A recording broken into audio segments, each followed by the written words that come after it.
Elon Musk. So, what's the first thing that comes to mind? A real-life industrialist building our future? Or something a little more complicated?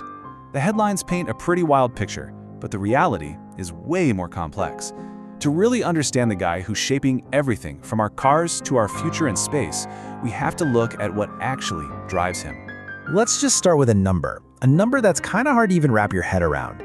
$850 billion. As of early 2026, that was Elon Musk's estimated net worth. I mean, that's bigger than the entire economy of a lot of countries. But the craziest part isn't just how big the number is, it's how fast he got it. And check this out, it really puts it in perspective. In just 2 years, his fortune more than tripled. That isn't just growth, that's an explosion. It might be one of the most incredible concentrations of private wealth, and let's be honest, private power that the modern world has ever seen. So you have to ask, what is the engine behind all this? To get Musk, you have to get inside his head, Understand his, let's call it his operating system. It's the mental software he runs on everything, whether he's building rockets or trying to redesign how we all talk to each other online. And here it is, straight from the source. He calls it a physics approach, but you might know it as first principles thinking. It's basically about rejecting the whole idea of doing something just because, well, that's how it's always been done. Instead, you start completely from scratch. So what does that actually look like in the real world? Well, take rockets. Instead of looking at existing rockets and trying to make them a little bit cheaper, he asked, what is a rocket actually made of? Aluminum alloys, titanium, copper. Then he asked, what do those raw materials cost? And it turns out, the cost of the materials was a tiny fraction of the final price. He realized he could build rockets for way, way less, not by improving the old way, but by inventing a completely new one. That right there, that's the operating system behind everything he does.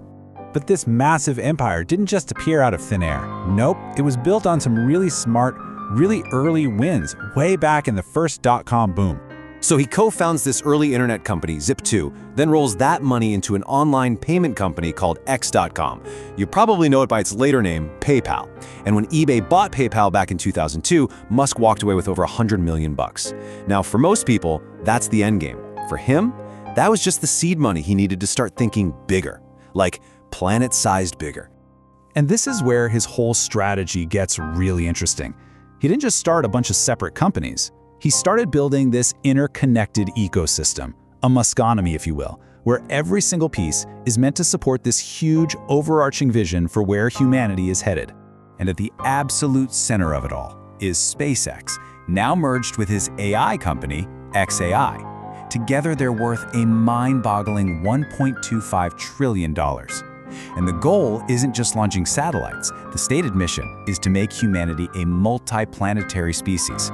Think of it like an insurance policy for civilization, all while developing some seriously advanced AI. Then, of course, there's Tesla, worth around $1.5 trillion. It started with a pretty audacious goal, to speed up the world's move to sustainable energy. But it's way more than just an electric car company now. Today, it's a beast in robotics and AI, with the goal of completely redefining manufacturing as we know it. And the ambition definitely doesn't stop there. He's also taking swings at other huge problems. You've got Neuralink, trying to create a direct link between the human brain and computers, and the Boring Company, which wants to get rid of city traffic by building high-speed tunnels underground. Every single one is a moonshot, using that same first principles approach on another huge pillar of our society. For years, Musk's influence was mostly in the tech and business worlds. But recently, that same operating system, that same instinct to deconstruct and rebuild, has taken a very sharp, very direct turn right into the heart of politics and government. And this whole shift is kind of perfectly captured by an initiative with a memorable name, DOGE, the Department of Government Efficiency. What started out as just conversations between Musk and Donald Trump became a formal commission, and Musk himself was the co-chair, with a powerful mission to reshape the federal government from the inside out. So, the stated mission was super ambitious, and it was framed in a way that sounds really good to a lot of people. Slash regulations, cut trillions in what they called waste and fraud, completely restructure federal agencies, all to make the government more accountable. But the reported consequences tell a very, very different story. The whole initiative has been labeled by some as democratic backsliding, which is basically the slow chipping away of democratic norms. It's been connected to mass layoffs of federal workers, and even more worrying, there were reports about major risks to personal data, especially sensitive info on immigrants. Some sources have even pointed to a human death toll connected to the department's actions, although the full details on that aren't public. And this gets us right to the heart of the conflict, right? The two completely different stories that people now tell about Elon Musk. How do you square the innovator who wants to save humanity with the political power player who is actively remaking our government? This slide just lays out that split perfectly. On one side, you've got the vision. He's a talent magnet with transformational leadership out to better the world. On the other side, you've got the reported reality. Accusations of democratic backsliding and his social media platform, X, being turned into what some call a supercharged front page for the global right.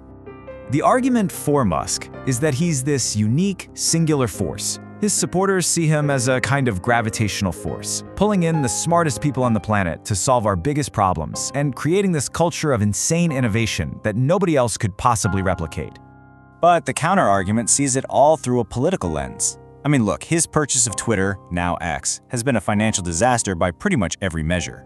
But some analysts argue it might be one of the shrewdest political investments ever made. Why? Because it gives him a global megaphone, a massive tool to shape public opinion, and, as some argue, to push his specific political ideology around the world. So here's the bottom line. We have reached this moment in history where a single person has immense influence over our journey to the stars, over our main digital town square, and now has a direct hand on the levers of government itself. This pileup of power across tech, communication, and politics in one person, it's just something we've never really seen before. Which leaves us with one final, really vital question.